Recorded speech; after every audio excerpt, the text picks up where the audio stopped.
वस्तू पडतं, कारण त्यांचा तो मनातला देवाचा भाव तो मला खूप भावतो. ताई, खरं तर आपण पाहिलं तर काल अतिवृष्टी जी आहे ती महाराष्ट्रामध्ये पाहायला मिळाली.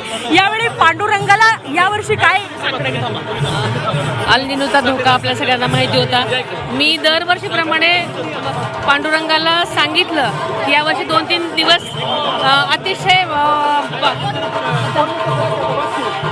पावसाचा कहर होता, पण तरी सुद्धा नागरिकांची सुखसोय होऊ दे, जास्तीत जास्त त्यांची काळजी घेण्यासाठी आम्ही शासन तर सर्वतोपरी कटिबद्धच आहोत. तरी सुद्धा सगळ्या वारकऱ्यांनी पावसाचा सगळं स्वरूप जगून आपापली काळजी घेण्यात यावी अशी मी सगळ्यांना विनंती.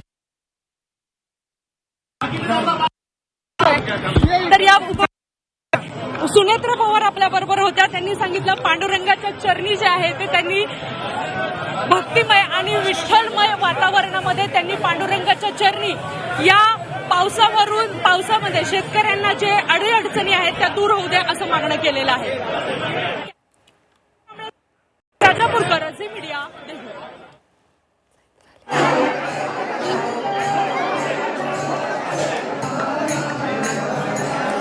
आपण पाहतोय सध्या देहू संत तुकाराम महाराजांचा पालखी प्रस्थान सोहळा सुरू होतोय.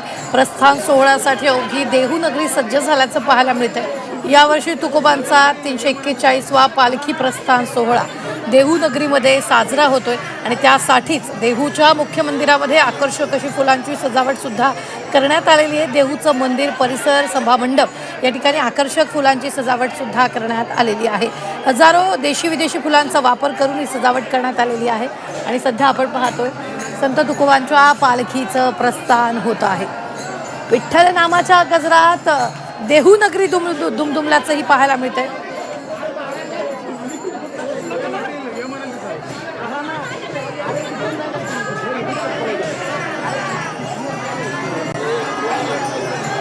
दृश्य आपण सध्या पाहतोय संत तुकोबांच्या पालखीचं प्रस्थान होत आहे. काल याच देहूत मोठा पाऊस होता, मात्र आता जर आपण पाहिलं तर मोठ्या प्रमाणात विठ्ठल भक्त या ठिकाणी आल्याचं पाहायला मिळतंय.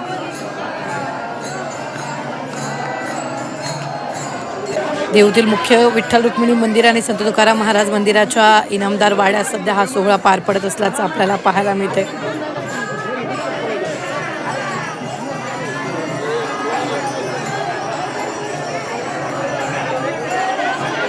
देहूतली थेट दृश्य आपण सध्या पाहतोय. संत तुकोबांच्या पालखीचं प्रस्थान होत आहे. 341व्या पालखी सोहळ्यासाठी खरं तर देहू नगरी सज्ज असल्याचं पाहायला मिळतंय.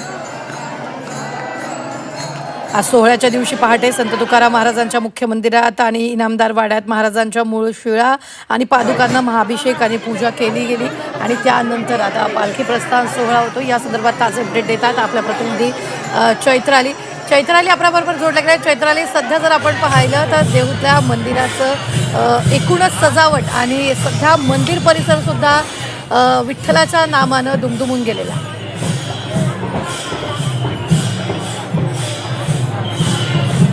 निश्चितच रुपीना, खरं तर सकाळपासूनच देहू नगरीमध्ये जे आहे या प्रस्थान सोहळ्याची घाई गडबड जी आहे ती आपल्याला पाहायला मिळाली. सकाळी विठू माऊलीच्या मूर्तीला जे आहे ते अभिषेक करण्यात आला. त्यानंतर तुकोबांच्या शिळा मंदिरामध्ये अभिषेक झाला आणि खऱ्या अर्थाने पालखीला जी आहे ती सुरुवात झाली. काही वेळापूर्वी जे आहे ते जगद्गुरू संत तुकोबांच्या पादुकांचा अभिषेक आणि पूजन जे आहे ते उपमुख्यमंत्री सुनेत्रा पवार आणि संभाजीराजे छत्रपती यांच्या हस्ते पार पडला आणि आता काही वेळातच पालखी जी आहे ती सभा मंडपातून बाहेर येईल आणि खऱ्या अर्थाने प्रस्थान सोहळा जो आहे तो सुरू होईल आणि काही वेळातच तुकोबांची पालखी जी आहे ती पंढरपूरकडे प्रस्थान ठेवणार आहे. त्यासाठी या वारकऱ्यांना जे आहे ते वारकऱ्यांच्या आनंदाला देखील उधाण आल्याचं आपल्याला पाहायला मिळतंय. मानाच्या दिंड्या ज्या आहेत त्या या सर्व मानाच्या दिंड्या या देहू नगरीमध्ये दाखल झाल्याचं देखील पाहायला मिळतंय. वारकरी आहे मध्ये देखील, त्यामुळे या पावसामध्ये देखील वारकरी जो आहे तो आनंद द्विगुणित होतोय. नाचण्याचा, भजंग, अभंग गाण्याचा देखील हा सोहळा जो आहे. अगदी चैत्राली, धन्यवाद ताजे अपडेट देण्यासाठी. आम्ही वेळोवेळी तुमच्याकडून या संदर्भातले ताजे अपडेट घेत राहणार आहोत.